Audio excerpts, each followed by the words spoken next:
Good morning, good morning. Welcome to the Vineyard. Good to see everybody. We're going to go ahead and get started. We're going to start with one worship song and then do some announcements and then do some more worship. So we're going to get started. If you'd like to stand and worship, we're going to get going.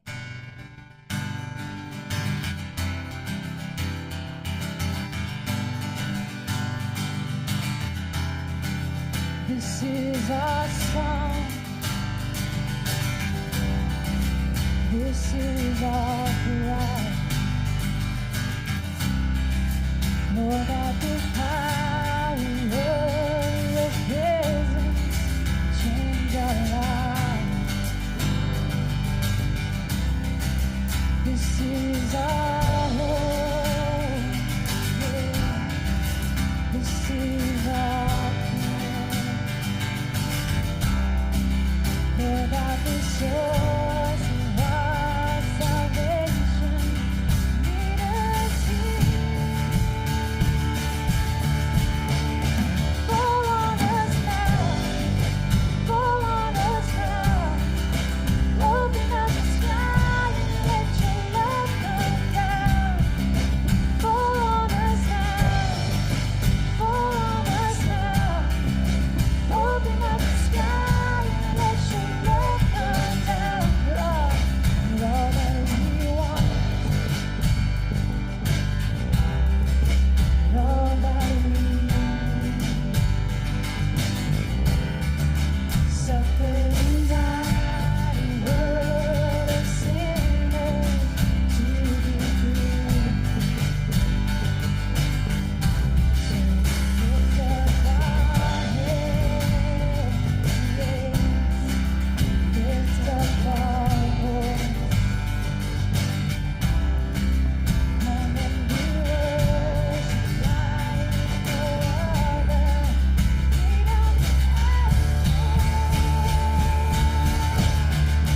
fall on us now. Fall on us now. Open up the sky and let your love come down. Fall on us now. Fall on us now. Open up the sky and let your love come down. Fall on us now. Fall on us now. Open up the sky and let your love come down. Fall on us now. Fall on us now. Open up the sky and let your love come down. We are calling out. We are calling out. Hear us calling out to you, calling out to you, calling out to you, calling out to you.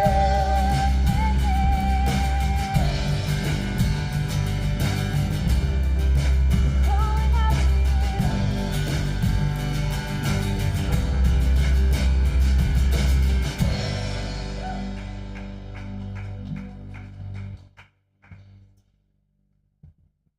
Take a seat for just a second. I was looking in our well-planned morning that have Vonda do announcements, and she has disappeared. But I really do feel like I've been set up. I don't know. We'll see how this works out, but I feel set up. Have you figured this out yet? I'll whisper in your ear when we get back. Well, good morning, everybody. Welcome to the Vineyard. I'm seeing so many faces. I'm like, I can't focus on the one announcement I have to make. If this is your first time here, thank you for coming. There's a gift out there for you. Just grab it on the way out. That's how we do things here, you know. But now there'll be somebody out there will give you a cup, let you sign some stuff. We just are glad to have you here. Holy smokes, Mark Brauman come back for a tour. Now he's all right. Okay, so yeah, we do this every every Sunday at 10. Not this, some of this that's going on, but come on back. The fourth Tuesday of each month, we help out at the Tabernacle at the Hope Center, passing out food. You can either come at around noon, help bag it, or come around 4 and help get rid, pass it out. Opportunity to serve. I'm doing this. You don't want to do this. I'm doing this.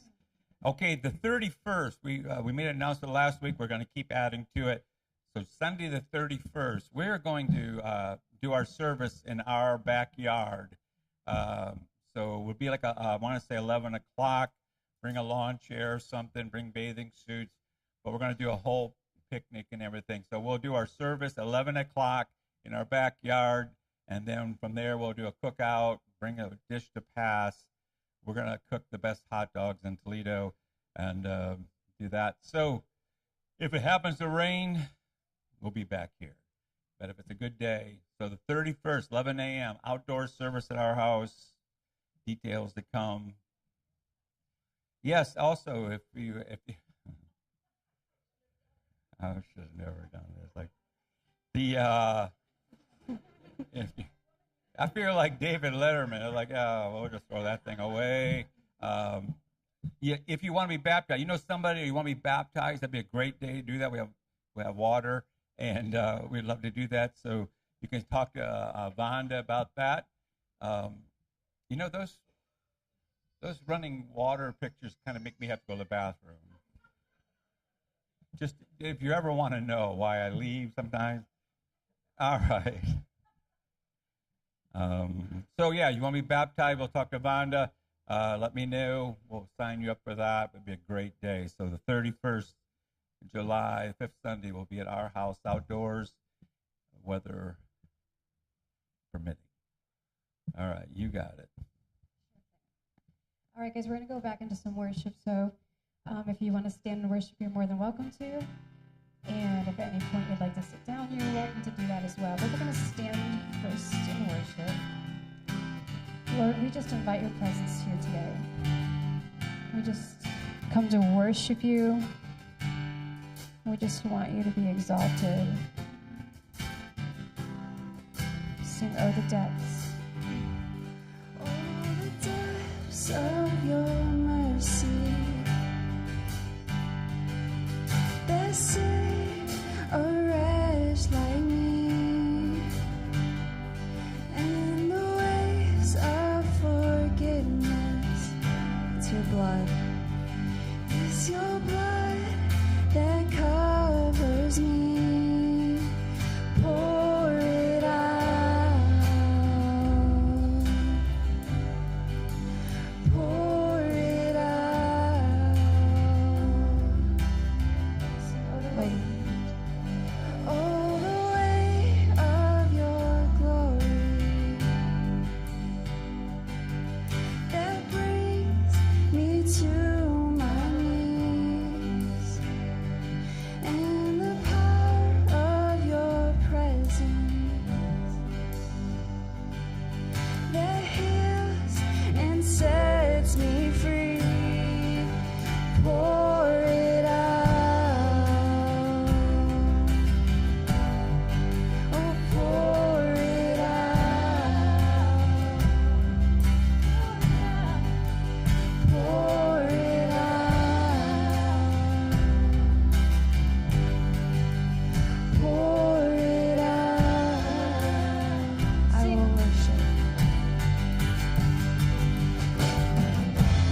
choose to be holy, set apart for you, Lord. I choose to be holy, set apart for you, my master,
we're so thankful for your love. We're so thankful that we have you to just wipe our sins away, to wash us clean, to purify our hearts. And we just want to forever sing of who you are and your love for us. We love you so much, Jesus. We're so thankful for you. We just ask that you would just bless this service today and every person that's walked in here. Just touch them in a way that they were unexpected. Just bless it in your name. Amen. Okay, we're going to take just a second to say hi to people around us, and then I'm going to get a mic on, and then we're going to get going. All right, so say hi to someone, grab a coffee if you want. There's a lot of people to say hi to today.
Alrighty, guys, we're gonna make our way back in here. Hopefully, everyone's gonna come back in. I can't hear you. All right, so everybody, make your way back in. We're gonna show a quick little video before I start the sermon today. So this will be a little intro to the sermon.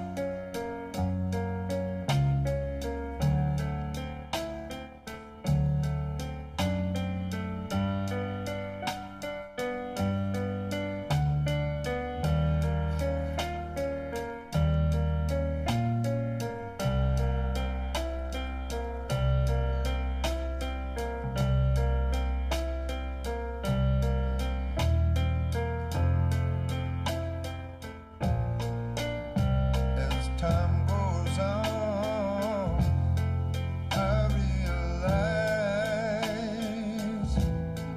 just what you mean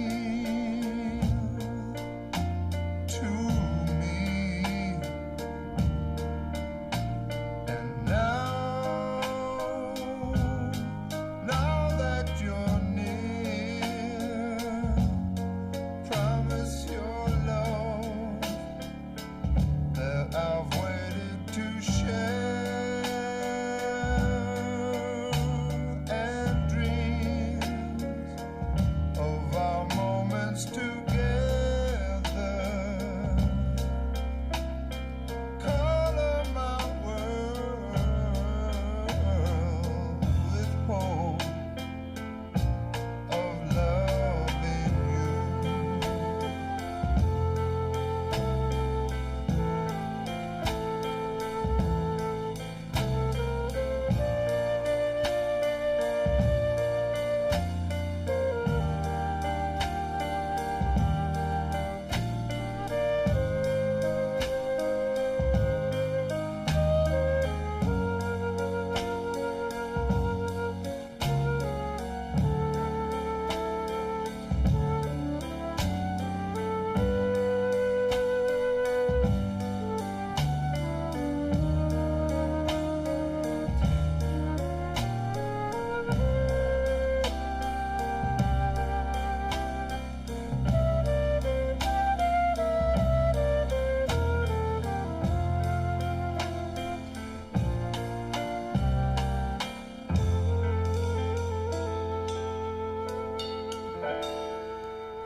Was that your wedding song or not? I don't even know. Was that your wedding song? Did you have that in your wedding? That song? That was pretty good, right? Come on. I know. I was like thinking about things and I'm like, this is very last minute. Was this yesterday, Chris? Or Friday? I was like, oh, I should play their wedding song and then have pictures, and so we put that together last minute. I thought that was pretty good. Yep. It's not all of it. So hopefully no one's new here. But today, obviously, you guys, we're celebrating you and your 50th anniversary. It's okay if you're new. You're just going to embrace this whole shenanigans that we're having going on today. So we are celebrating your 50th anniversary today. So I know that it was a couple weeks ago, and that I am pretty sure you were very disappointed in your children because we did not give them a card. We did not take them to dinner. We didn't do anything. Pretty sure I didn't even say happy anniversary. I didn't. And Jeff was like, I was with him. He's like, why didn't you talk to your parents and say happy anniversary? I was like, I don't know why. I got all flustered, and I didn't even say happy anniversary. So really was in the doghouse. So we've been planning this and working really hard. We have some surprises throughout the service for you guys. But obviously you have lots of friends and families here. And to celebrate with you guys today. There's people obviously who couldn't come. It's a Sunday, so obviously you have a lot of friends who couldn't be here, but otherwise they're here in spirit, and they wanted to wish you guys a happy anniversary. So hopefully we're getting out of the doghouse. As we get through this, we will get further and further out of the doghouse.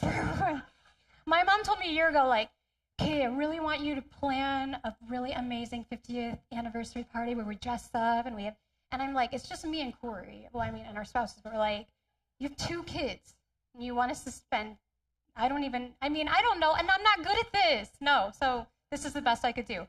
So here we have it. So we're going to celebrate you guys today, and through this, I'm just going to kind of work it into my sermon a little bit. So obviously, when people get married, most popular verse probably is 1 Corinthians 13. When somebody like my parents have been married for 50 years, I am assuming that the love chapter was practiced many, many times, practiced and failed, and practiced and failed. So throughout the practice and the doing and the feeling of it, there has to be mercy and forgiveness on the other end of the other person throughout that relationship. True? So when we read 1 Corinthians 13 and it says, think about you as a person, you in a relationship, you, how you deal with people, how you love people. So it says love is patient. You must be patient. Love is kind. It does not envy. It does not boast. It is not proud. It is not rude. It is not self-seeking. It is not easily angered. It keeps no records of wrong. Love does not delight in evil, but rejoices in the truth. It always protects, always trusts, always hopes, and always perseveres. Love never fails. So all of these things, that is what love is, right? And as you are in relationships in life, these are the things that we strive for. We strive to be patient. We strive to be kind. We're not always patient. We're not always kind. And that's where the other person, I would think, would step in and have patience with you and show you mercy and pick up and go on. So I just kind of want to start with the love chapter, but that's not necessarily where I'm going to hang out.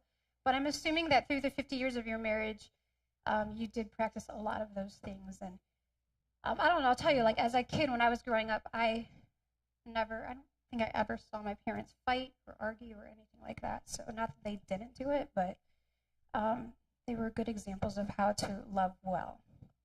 So I want to talk a little bit though about, we're going to kind of teaching out of Matthew 5 today. So in a marriage relationship, it also reflects in the Bible. It says a marriage relationship also reflects God's relationship with the church. So when I talk today and I talk a little bit about marriage, I'm also talking about just us in general and our relationships in general with people and within the reflection of how it reflects on the church. So it seems like it's really hard. Maybe people struggle with like staying happy and finding happiness, and it just seems like there's been a lot of struggles lately. But maybe the reason it's so hard to stay happy is because it's so easy for you to get offended. So I'm going to talk about offense and how to deal with offense. Okay, so it could be hard for you to stay happy because it's easy for you to get offended. If you want to make it easier to stay happy, you need to make it harder to get offended. So in John 10:10, it says the thief comes to kill, steal, and destroy. So the devil, the enemy's agenda is destruction. His agenda in our lives is destruction. And his strategy for this destruction is division. Okay, so if you take a newly married couple and like me and Jeff or whatever, right? So we might be a newly married couple and the devil's not going to make it like totally apparent that he's going to try to destroy us, right? But he is going to try to destroy us. That is his agenda. How is he going to do it? He's going to be very sneaky about it, right? So what God has joined together, let no man separate. But what does Satan want to do? He wants to separate it. And how does he separate it? He separates it through little things, piece by piece by piece, right? It is not some huge, he's not going to come up to you and say, like, Susan, just so you know, I want to destroy you and your family, right? He's not going to do that. And you're going to be like on the guard, and I'm not going to let him do it, right? he's going to be very sneaky about it. He's going to do it piece by piece by piece. We know that the Bible says a house divided cannot stand, and he knows that, and he knows that in order to destroy your house, he must divide it. That's the only way he can destroy you or in your house. He won't be happy until he divides the house. The Bible says marriage is a picture of Christ in the church, and so that's what he wants to do to marriage is what he wants to do to the church, right? So what he wants to do to us and our families and our marriage, he also wants to do that to the church. This is not a news flash. You guys have heard this before, but we have to be ready for this. We have to be on guard for this. So what he wants to do in your marriage, he wants to do in the church. He wants to do it with your kids. He wants to do it in all your relationships, things like that. So his agenda is destruction, his strategy is division, and his tactic is offense. Okay, so he's subtle. If he weren't subtle, we would stand against it. But agenda is destruction, strategy is division, his tactic is offense. He starts in small ways, uses little offenses, and builds on that. In Matthew 5, it teaches us how to deal with this offense. But if we look at Matthew 5, maybe, and it says, 23, therefore, if you are offering a gift at the altar, and there remember that your brother has something against you, leave your gift there in front of the altar. First go and be reconciled to your brother, and then come and offer your gift. So he doesn't want us to come here knowing that we have an offense against us, or that we're offended against someone else, right? He wants us to take care of that quickly. Don't ignore it. Don't let it build up. Take care of it right away, and then come back and worship, come back and pray. But let's get rid of that stuff first. Let's not let it build. And that's what Satan wants to do. He takes these little things, right? And he lets it fester inside of you. It can be like that way with your spouse, where it's just like these little things where I can't believe you acted that, you were short with me when you got home from work. You must not love me as much as I thought you did. And he has all these things in your head, right? And I'm going to just treat you this way because you treated me this way. And all these things build up and these walls start to come. And they talked about it last week a little bit where, they talked about things that happen that cause us to like shield our heart and protect ourselves and close ourselves off to people, right? So if we let these little offenses and we don't deal with them, if we don't deal with the little offense, that, cover over your heart becomes more and more and more, and this division becomes wider and wider and wider. It can be that way with your pastor, right? Like you get upset at something they said at church one Sunday, and you're like, I can't believe pastor said that. I just didn't like it. I'm not going to say anything about it. I'm just going to let it fester inside me, and I'll give him like 2 more chances, and then I'm out of there, right? Well, what if you went to your pastor and said, hey, when you said that kind of like hit me weird, and I don't, maybe we can talk about it. And you took your offense to them, and you laid it out in front of them, what's going to happen? Well, things are going to get healed. Things are going to be good. You're going to be able to walk together. Okay, well, that's not what I meant by that, or whatever it is. I'm sorry I offended you with that, right? But if we don't do that, if we don't handle our offenses right away, if we're easily offended and we just like let that offense take hold of our heart, that's when the division happens. That's when we start building those walls and saying, well, they don't know I'm mad, but I'm mad, and one more time and I'm out of here. I'm not going to talk to them anymore, whatever it is.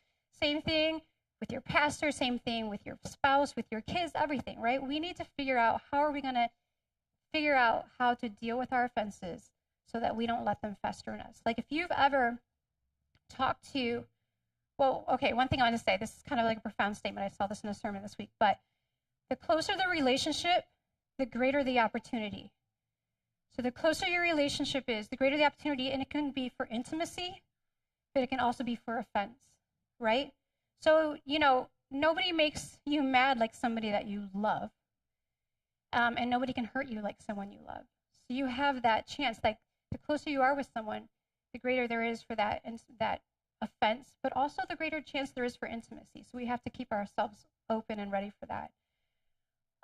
When the Bible talks about, looking at the speck in your neighbor's eye, when you have a plank in your own eye, it seems like, I was thinking about it this way, like I might have a plank in my eye, right? And I'm like, Jeff comes home from work, and I'm like, oh my God, Jeff, I can't believe you just said that to me. I can't believe you just were like, snapped at me. Like, let me get that speck out of your eye because you're just really being a jerk today. And I have this huge plank in my eye, right? Like, that's not cool. I have this huge plank in my eye, and I'm taking this tiny little speck of what he did and offended by it, right? but I have this. And when you talk to people who have this in their eye, if you've ever, and I know like they've probably talked to people weekly who are having big issues, something really bad's happening in your life. You're on the brink of divorce. You're all these things. Your kids are, whatever, going haywire and all these things, right? But you have a plank in your eye. But this plank is made up of all the little specks. That plank is all those little specks that accumulated and created this big plank in your eye.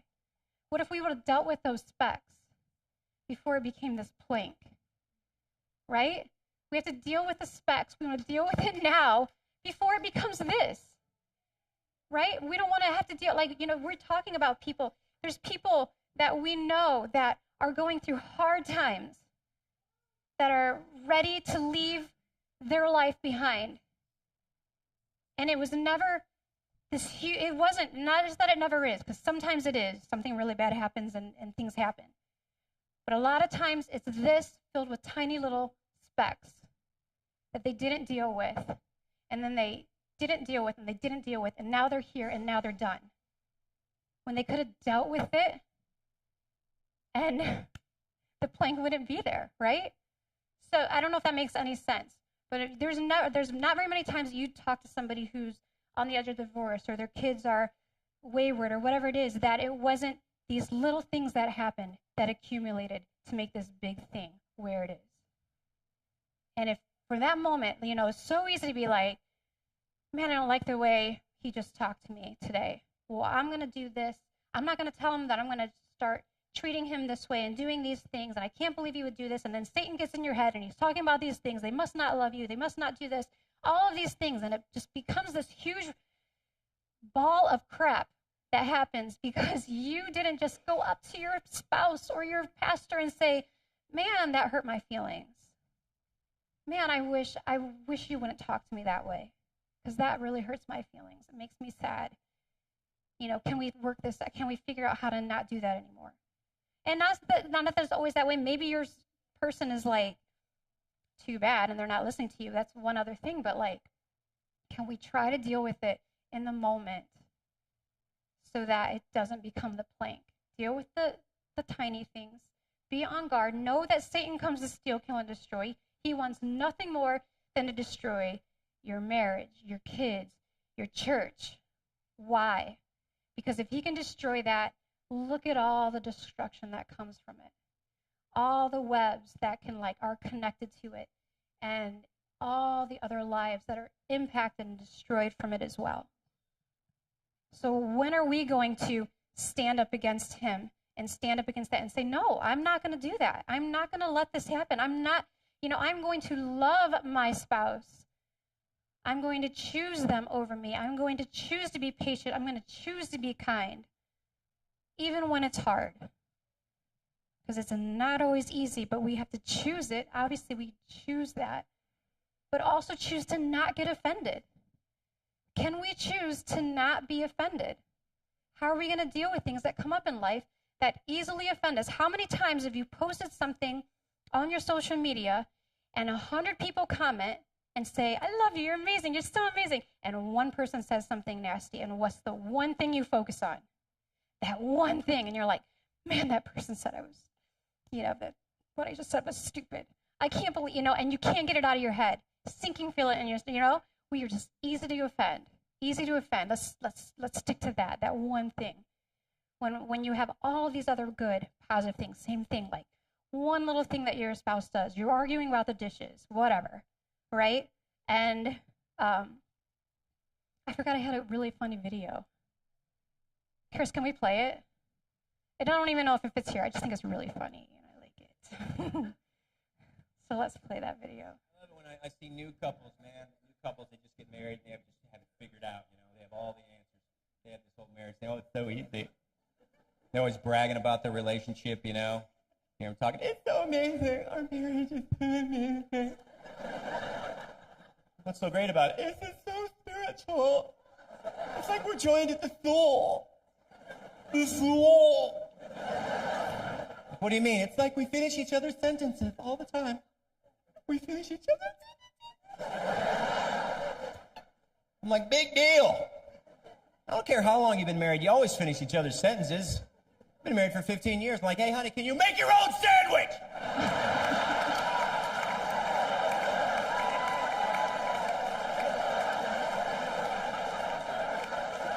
That is weird, because that's just what I was going to do. I was going to see if you want me to make you one, too. Oh my gosh, I love that. Right? So we all know how it is. You first get married and everything's so amazing. We finished on the side. This is so awesome. I just love it. We're just so, And then you get confused down the road and it's like, whatever, We were like on a bike ride the other day and Jeff, we're riding, me and Morgan and Jeff, and passing a cemetery, and he's like, guys, you want to ride over by the cemetery? And we're like, nah. And he's like, people are dying to get in there. And he's like, they're dying to get in there. And then what was the second joke? It's a dying business, guys. It's a dying business. And Morgan and I just did not react at all. We're like, so we repeated, it's dying business, guys. It's a dying business. And I said, just because you repeat it doesn't mean we're going to laugh and think it's funny. But probably 3 years ago, and I'm like, oh my gosh, this is so funny. You know what I mean? Right? You're hilarious. I love it. Right? So the longer we're together, we're just like, stop. You're not funny.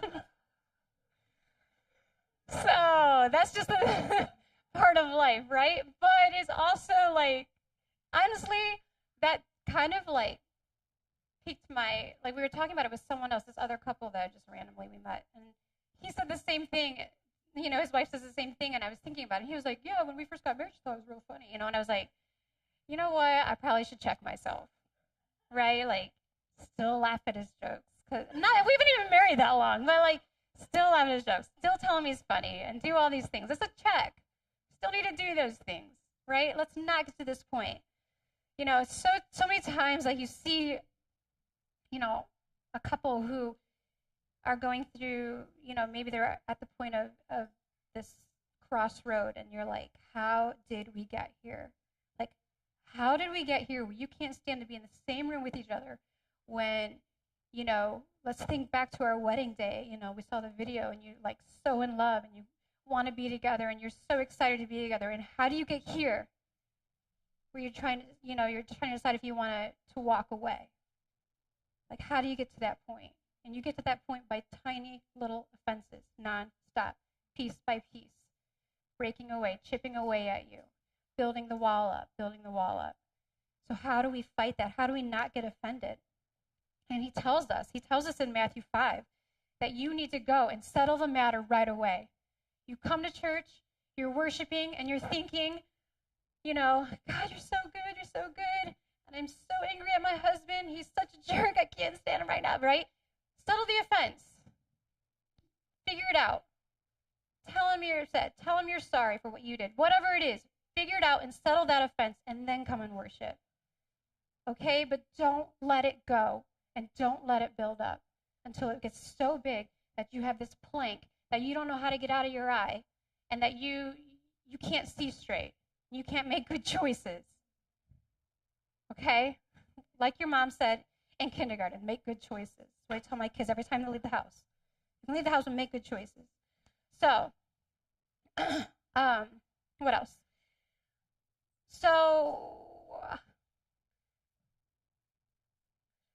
Okay, so let's move on. I want to read this verse. So we'll read in verse 23. It says, therefore, if you're offering your gift at the altar, and there remember that your brother has something against you, leave your gift there in front of the altar. First go and be reconciled to your brother, and then come and offer your gift. So we're going on reconciling. Then you read in 25, settle matters quickly with your adversary who is taking you to court. Okay, so we're in the same chapter. We're 2 verses down. And in verse 23, it's your brother. And in verse 25, he says your adversary. And the sermon I was listening to was like, what if that's the same person? What if your brother who was in 23 is now your adversary? Because it's the same chapter. And now he's our adversary, and he's taking us to court. How does it get there? And we have to stop it from getting there. And then he says, do it while you are still with him on the way, or he may hand you over to the judge, and the judge may hand you over to the officer, and you'll be thrown into prison. I tell you the truth, you will not get out until you have paid the last penalty, or the last penny. And it is the prison of offense right there. That is the prison of offense. So you have to deal with it. Deal with it then, when you first have it. If not, if you wait till they're your adversary, deal with it on your way to court. Figure it out and fix it before it gets there and someone else has to deal with it and give you your penalty, right? We're not going to be imprisoned by the prison of offense. We're not going to let that destroy our lives. We cannot let it. We have to stand against it. So stand against it. Take a stand. Don't let it get there. All right. Yes. I wrote this like, settle matters quickly. Go and stand against it. Don't hold grudges. Don't punish your spouse. Don't think you can't believe the pastor said that, or something didn't, they said something you didn't want.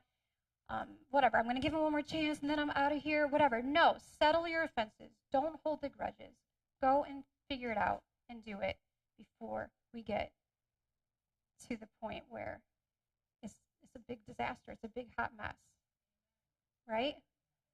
I'm not saying that God can't fix that big hot mess. It's easier for him to fix it when it's just a speck than when it's a plank. And it's a lot less painful for everybody in the picture. So that's just my cry to you guys, and my word of encouragement is, how are we going to take control of our offenses? How are we going to overcome the power of that offense has on us? Don't let it, Satan, step in between you and your spouse. Don't let him step in between you and your friends and your kids and your pastors. I mean, how much less messy would life be if we did this? How many more people, I don't know, it's just so many more people we could just get along. That's what God wants, right? Just love each other and get along. Just settle it. Let it go. Fix it before it gets too big to fix. And I'm assuming, wrapping it all in, that my mom and dad had to, in 50 years of marriage, do a lot of that, right? It's easy to be offended, like I said before, the closer you are, the closer the relationship, the greater opportunity. The closer the relationship, the greater opportunity to be offended and to be hurt and to be broken by that person. But it's also the closer the relationship, the greater the opportunity for intimacy. And one thing I've seen is you guys have always been a team. You never done anything away, separate from each other. You're a team. You lead the city as a team. And it shows, and it's important, and it's, you complete different personalities, and mom is very strong. And my dad still will, he loves her so much when she drives me crazy, and I'm like, man, but just to see the way he loves her, and I love you too. Not this, that sounded kind of mean, but I'm saying yeah, this is not in my notes, so. You lead it well as a team. You have never made her lesser than you, and that's what's important. You've always said, no, we're pastors. I shouldn't say that. Some pastors are like, I'm the pastor, and this is my wife, but you guys are a team. We're the pastors. You lead the city well. You have so many people who love you. So, I'm your kid, but I share you with so many people here, right? That you're their parents as well. So as I look around the room and I see, so I'm sorry that I cried during worship. Every time I see Becca, I cry during worship. It's so unfortunate that I do that. But I do. But it was I know, I knew Becca was coming. I should not have worn mascara. And the same thing, you're always crying, I see you. So anyways, but you look around the room and you just see the people that you've impacted, and you've impacted so many people. And we want to tell you how much we love you and show you how much we love you. And I guess, is Corey? No. I guess you guys can probably just come up here. We're going to present you guys with a gift. So, not that good. So there's, like, we really wanted to redeem ourselves from our big, sloppy mishap of this whole anniversary thing. Yeah. I was like, Corey, what are we going to do? I have an idea, though. So we had this fabulous idea. And, well, I guess you guys can come up here if you want to. I don't know. Okay, fine. You can just sit there. So we're going to present you guys with a gift. So I said I had to figure out, this is pretty big. I had to figure out how to use the church email and take you off of it. But I did make one. I did. But this is like very stressful trying to figure it all out. Texting Amber, texting Vonda, doing all these things. And so send out a mass email to the Vineyard, made a private Facebook group saying we're going to have this party. It's pretty awesome, isn't it? So, but we just said we really wanted to surprise you guys with a special gift. And we know that you've had this dream vacation maybe that you wanted to go on to, like, is it Italy or Ireland? I couldn't figure out which one it is. Okay, Italy and Ireland, we might be able to do both. So I sent an email out and I made this Facebook group and I was like, hey guys, we're going to have this surprise get together for their 50th anniversary, but also we really would love to bless them with a gift to go to Italy. They've always dreamt of going there, or Ireland, one of the two. So somewhere in Europe. And so I'm like, it'd be really cool if we could pull this off, you know? So lots of friends and lots of family, lots of people love you, and they all donated. And the beauty of this was that we had donations from $5 to $500. And every single donation was so special to me, knowing that that person gave from their heart. The person who gave $5 gave from what they could give, and the person who gave $500 gave from what they can give. And that's very special. But you're very loved, and people were so excited to give to this. So we have a check here for $5,050, 50-50 for your 50th birthday. $5,050. We hit our goal. You are not allowed to do house projects with this. This has to go to Europe with you, okay? So pretty special.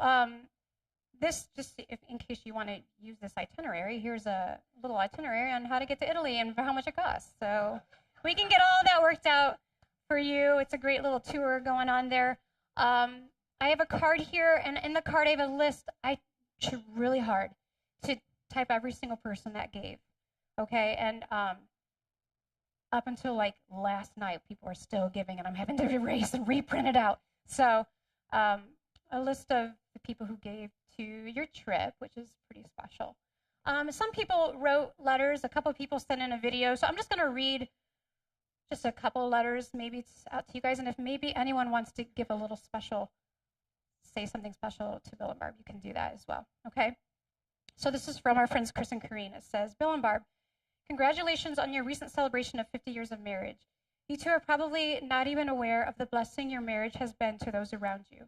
Your demonstration of love and commitment to Jesus and to one another has been a true inspiration to all those that have had the privilege to watch. You have truly set the bar high for the rest of us. I wish I could put into words exactly how much the two of you mean to us. We treasure your friendship and all of the memories that come along with it. Everything from conversations to vacations to you driving 3 hours just to pray for Michael before surgery. We treasure every moment. You only get a handful of true friends in a lifetime, and I'm so thankful you are ours. We celebrate with you as you enjoy your 50th year together. May Jesus take you deeper into relationship with him and with each other in the years ahead as you continue to honor the vows you made 50 years ago. We love you guys. Barbie and Bill, words cannot express my deep love for the two of you and the friendship we have cultivated alongside over these past decades. Your example of unwavering love for Jesus and the truth have meant so much. Your transparency, authenticity, and tireless effort to reach the lost have been so inspirational. I have loved all the years we were privileged to live life and serve with you. Congrats, Nikki Fannin. Here's a good one. Bill and Barb. Happy 50th anniversary, dear friends. This is from Mary Freeman. At this beautiful time of celebration over your marriage together, how can we express our joy and thankfulness for you both? Words just seem inadequate. So much of our time in Toledo was spent with you two, as you welcomed us with open arms into your life, family, and church. The love and laughter we shared as couples covered so many adventures, but also we remembered and treasured the simpler times of just hanging out together. It was easy, fun, and refreshing. In this current season, you have been there to walk with us through some of our most difficult times, and again, we're so thankful and comforted just knowing that you are there and here, praying and listening, and yes, even crying with us. Oh, to look back, and we look back and sure miss being in the same town with you guys for the day-to-day opportunities of relationship, but the bonds of friendship have proved to be stronger than the miles that separate us. It's our pleasure to lift you up and pray God's blessing not only over your marriage, but also over your lives as you continue to minister the love of Christ everywhere you go.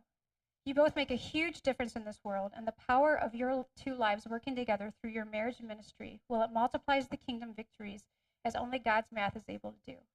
Well done, good and faithful servants, and may you continue loving life together for many, many more years. Oh, that was Mark and Mary. Mary Freeman. A couple people who just said they wish they were there. Hannah Basadny sent this little note I thought was sweet. Bill and Barb, I'm so thankful for the rich foundation God's given me. Thank you for your faithfulness in serving us. Having you as my pastors is a blessing that I'm forever thankful for. Much love, Hannah Basadny. So there's a couple others in here that you guys can read through. But people were just super excited to give to you guys. I think that's pretty awesome gift. I don't know, are you surprised?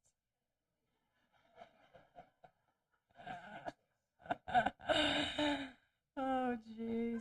So, yeah, anyways, everyone loves you. Everyone was so excited to celebrate with you. And I know a lot of your pastor's friends couldn't be here today, but there will be the merge picnic on Thursday that we can celebrate with them.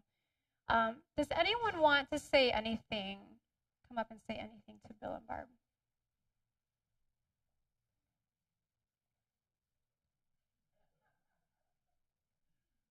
Anybody? You don't have to. Roger. Yeah. Do you have the mic, Dad? Oh, yeah. No, not good.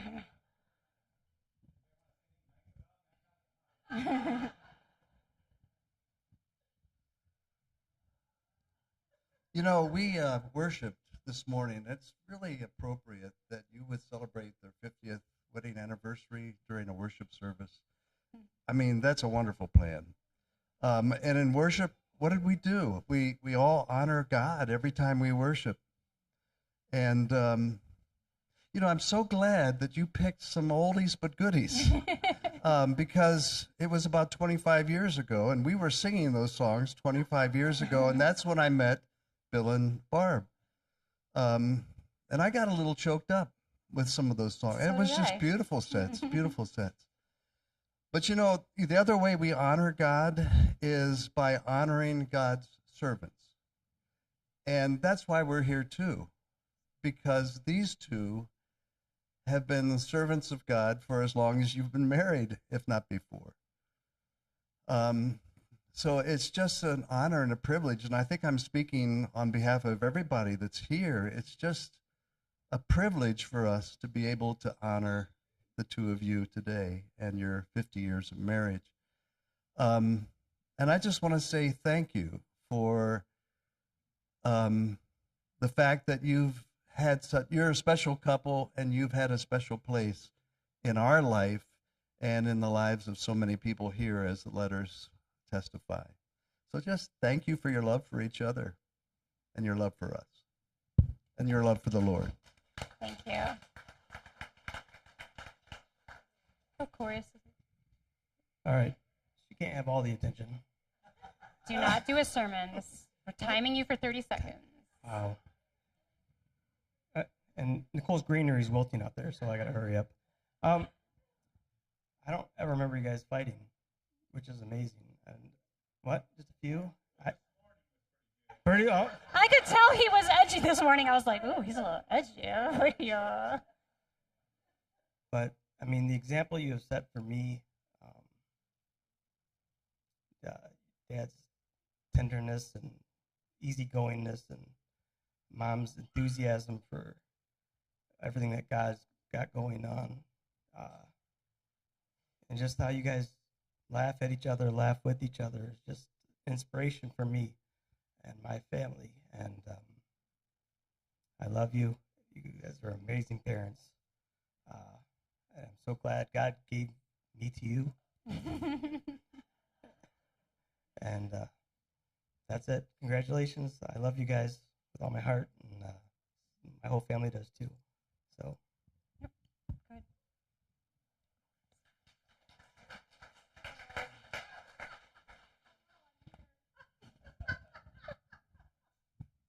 I hope somebody's coming up later with some sentiment, but one of the things, the combination of you two, when I first came to your church, I had spent probably 30 years in my old church, and I gave more service the first year of my time with you guys than I did with that 30 years that I had. And there was just something, about you two. But especially with the long hair, I don't know how many people knew about the ponytail. But the day I told my mother that Bill cut off his ponytail, she said, now you can go to their church. So I really appreciate you too. And someone just said it, the easygoing, enthusiasm, but the easygoing about it. You're infectious. So thank you for that. Hmm.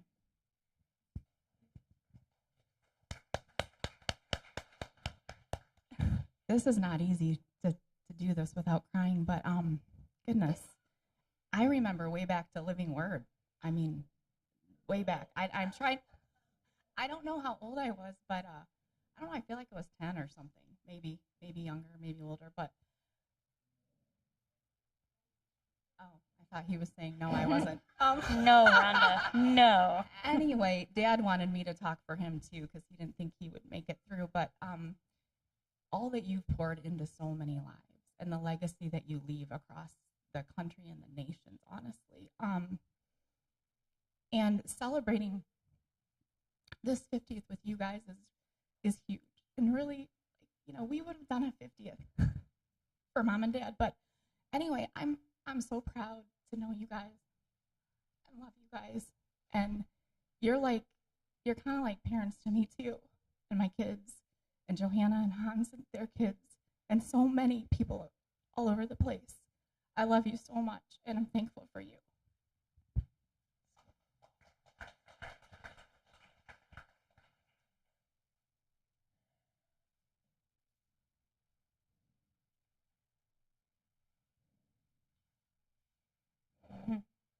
I gotta walk to you. Come on, Esther. Come on.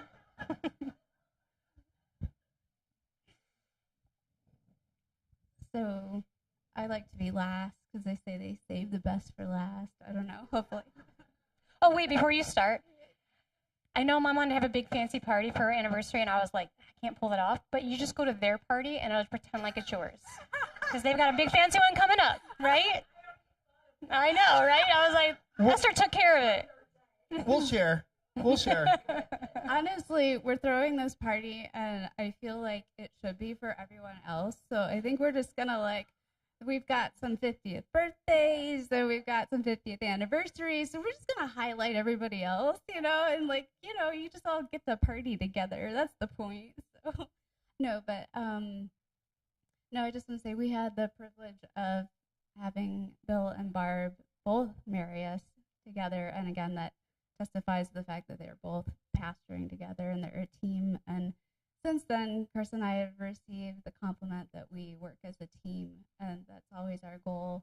I know we were being silly a number of years ago when we dressed up like you and Chris shaved his head. And if you missed it, try to find it on Facebook. And then Bill yelled at Chris and told him to never do that again because he has hair. So, but in our hearts, it is kind of our hope to be your mini-me's and to live our life as a team and to minister to whatever capacity God puts in front of us as a team together. And yeah, we hope we're doing it for 50 plus years also. So anyways, just want to bless you, and we love you too. And we appreciate that you are the first pastors where I felt like I was on the inside circle. Every church before I've ever been a part of since I was like a baby, I've always been on the outside looking in. And I think Bill and Barb make everyone feel like they're on the inside circle, and I really appreciate that. And I hope that we live our lives that way too, you know, 'cause that's the way Jesus is. You're all on the inside. So I just wanted to say, well, three things. One is, if I'm super loud or super quiet, I'm sorry to the live feed because nobody's back there running it. Tim and Teresa's little girl was running it a moment ago, but she's wandered off. Second thing, I do feel like you are parents of ours. Not to downplay, our true parents, but I do feel like, thank you for sharing your parents. I do feel like you are kind of a spiritual mom and dad, and Esther and I's lives have really been enriched by you guys, which brings me to the third thing. When we got married, you blessed us with the Bill and Barb blessing. Do you remember this? I remember that, and let me tell you, the Bill and Barb blessing is a thing, and the Bill and Barb blessing is a thing.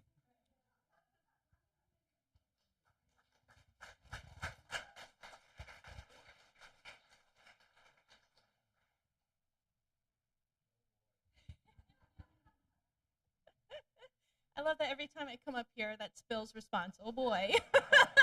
Every time.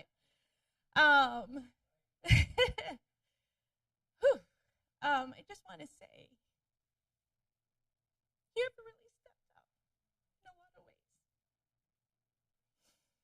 From the first time I showed up at your house, to marrying us, baptizing me, baptizing your boys. The other day we were at Chipotle, and I was so blessed when I saw Mark sitting with you, Bill. Because you've really stepped up as Mark's dad.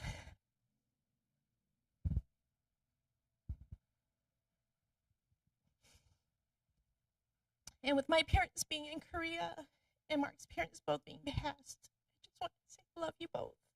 And thank you for loving us so well. And yeah, just love you.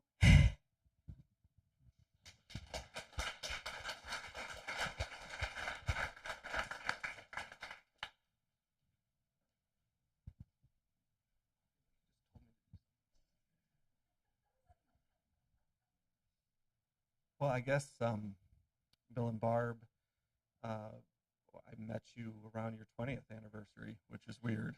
I just kind of realized that sitting here. That I've known you and this great family for 30 years, which, Corey, that's really gross that we're that old. But yeah, well, yeah. So we can say back 30 years ago. That's disappointing. All right, well, what's not disappointing is the two of you and the establishment, your model of your marriage. May we all get to walk in that if possible. And this family that's a testimony, what you do for people, your authenticity. And, for the times we've had together over these 30 years, thanks for not being afraid of me. Appreciate it.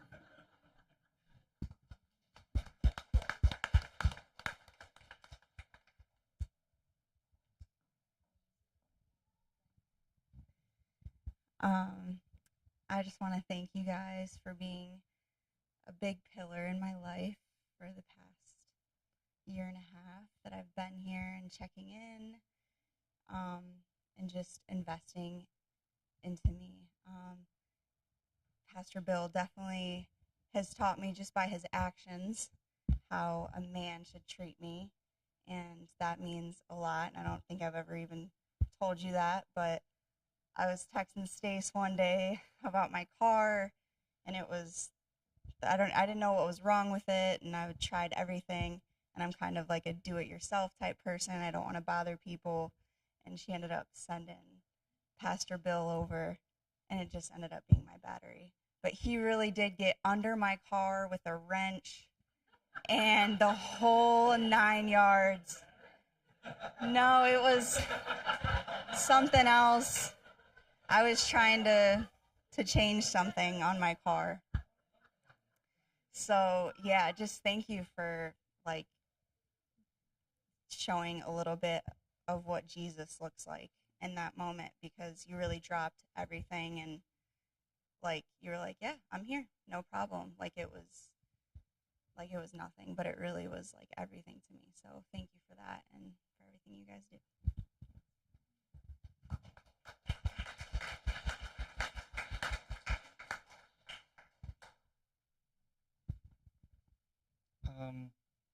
I don't really know what I'm gonna say. I really love you guys, and I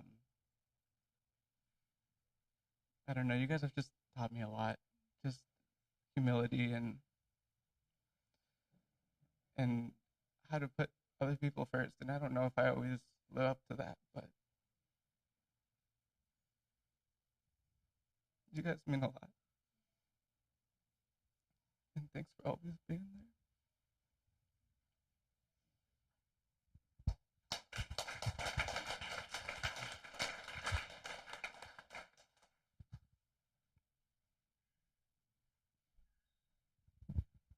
I like to speak behalf of my mom and my dad. So, and I know my sister just sent like a thank you note and that stuff. I just want to say thank you for showing my whole entire family such kindness and loving, and thank you for marrying both of my siblings. And thank you. And I will say this again. Thank you for marrying Josh and Christian. They're awesome people. Anyway, you guys are like sort of like a grandparent to me. I know that's really bad, but but I always felt like you guys are like a grandparent to me. Like my mom's side of the family kind of died when I was a young age, so and I didn't really know my dad's dad, so and I know I should have been closer to my grandma, but I felt like you guys were like the grandparent role for me, so I just want to say thank you. So yeah, that's all I gotta say.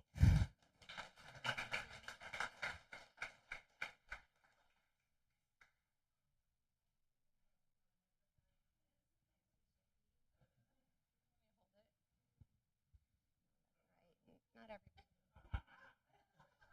That's my little sister. Yeah. I am.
thank you for being the representative of what God said is, Jesus said is to love the Lord your God with all your heart and all your soul, and to love one another as I have loved you. And the representation is your family and the love that they've given back to you, and it grows and grows and grows. But if you look behind you, the family's a little bit bigger than you know. And I thank you for sharing what you've given me to know what true Christian love is. As I was sitting back there, the Pope says he's looking forward to seeing you, and the Godfather has a deal you can't refuse.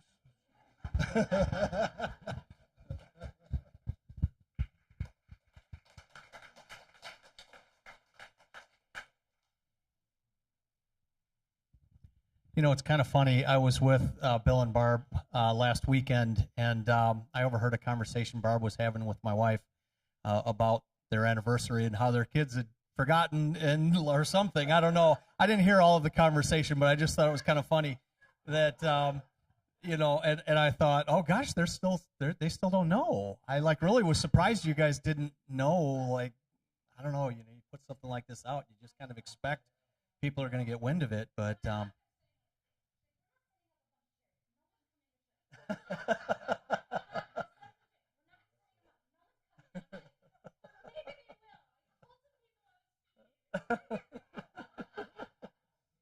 So anyway, but no, I just, for my generation, there's been a lot of brokenness in marriages.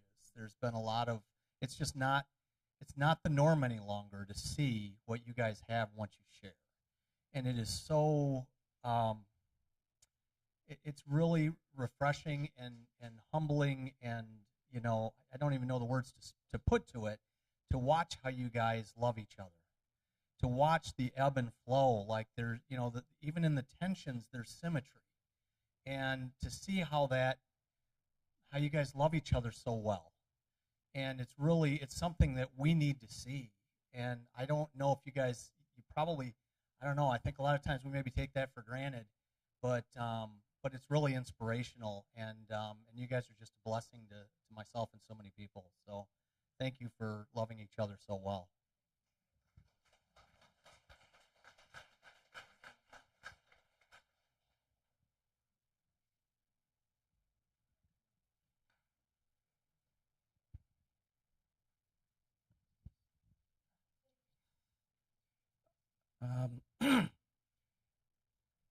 Different perspective. I'm going to mingle together Stacy's sermon and your impact and your influence in the context of America's not so pleasant history of race relations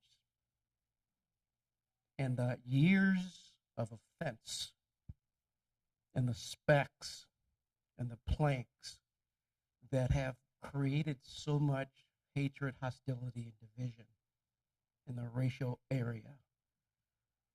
And how Bill and Barb, in the context of just their love, living and embodying the sermon, the scripture of 1 Corinthians of love, of having the heart to reach across the racial divide and try to build bridges and spread love and unity in the context of a divided people and a divided nation. And that is so under-recognized, and how you and your vision that caused you to go, we're moving the church to Toledo, to try to impact the city and relationships and be a light in this dark place. I just want to honor you, commend you for that. You could.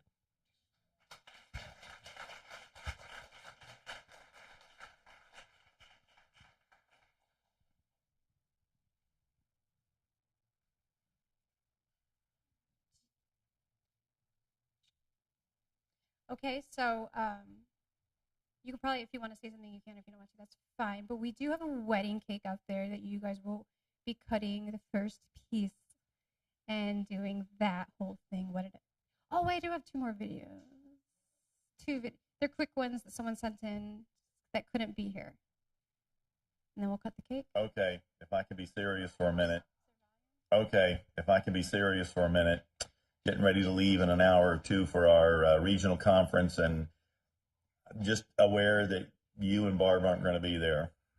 You know, I don't know why I think in my head everywhere I go, that's where you're going to be, and I'm going to get to see you again. But for the last almost 13 years, I have appreciated you and Barb and your walk with Jesus, the manner in which you interact with people that you know and don't know, the love that you have for people, your willingness to give and give and give of yourselves, and even put up with me. I'm sure that riding with me for a month must have felt like 50 years. But thank you. Thank you for the manner in which you show me Jesus. Thank you for the manner in which you both continue to make a difference in the community that you're in. And I pray that God will give you a long life, and I just ask and pray that he make you both profitable, and I pray that in your community he would give you great favor. So God bless your celebration today. Hey, Bill and Barb, I'm Joel, I'm Christy. and we're the Seymours. Actually, we want to say happy anniversary. 50 years. It's amazing. It's such a worthwhile accomplishment. So much time. I know 50 years is a long time because that's how long we've been alive. So congratulations.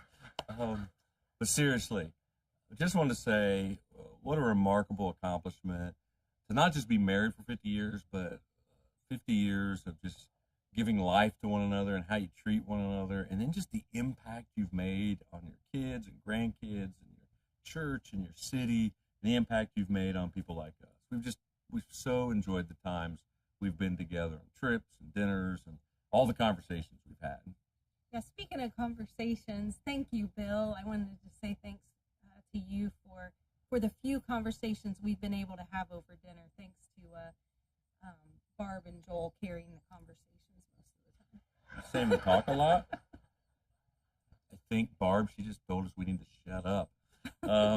Anyway, happy anniversary. Thank you. You've been a great example for many married couples. You've been an example for Christy and I. And your friendship and encouragement has meant the world to us. And we just think so highly of you all for how you're leaders and also just how you've been Jesus followers. And thank you for being that. Happy anniversary. We love you. Happy anniversary.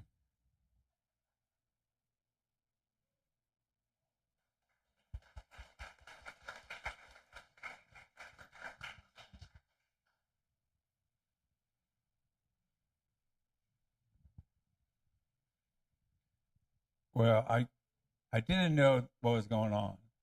I just suspect something when my daughter offered to take us out for dinner. Yeah, see?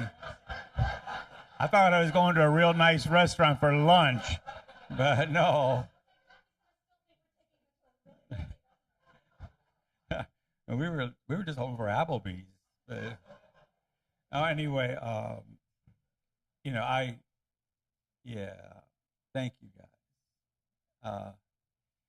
I don't expect to be celebrated, but thank you for celebrating us. Thank you for caving into your mom's pressure.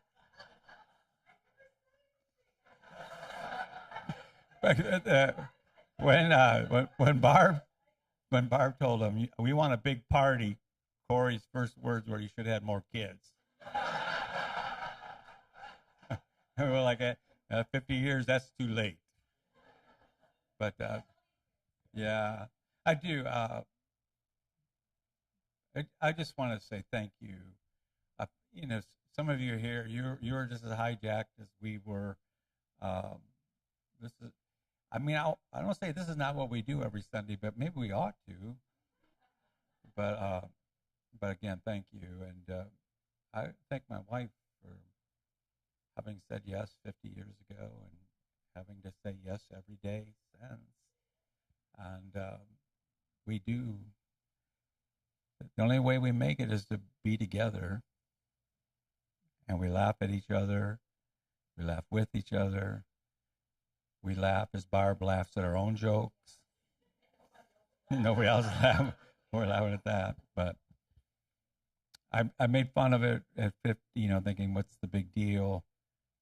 But it does mean, I got friends that does mean that we survived for 50 years. I got friends here that the only reason they're not celebrating 50 years is one of them didn't survive. It's life. And so we celebrate and we honor, but just thank you. Thank you for letting us disrupt. Thank you for celebrating with us. And, we're not going to eat any cake because we're on a diet. You have to cut the cake. So we will transition out. Nicole made a beautiful display. I haven't seen it yet. But we must appreciate her beautiful display. Okay? Thanks everybody so much for coming and for giving and everything you've done. And have a piece of cake, and then we'll see you next week.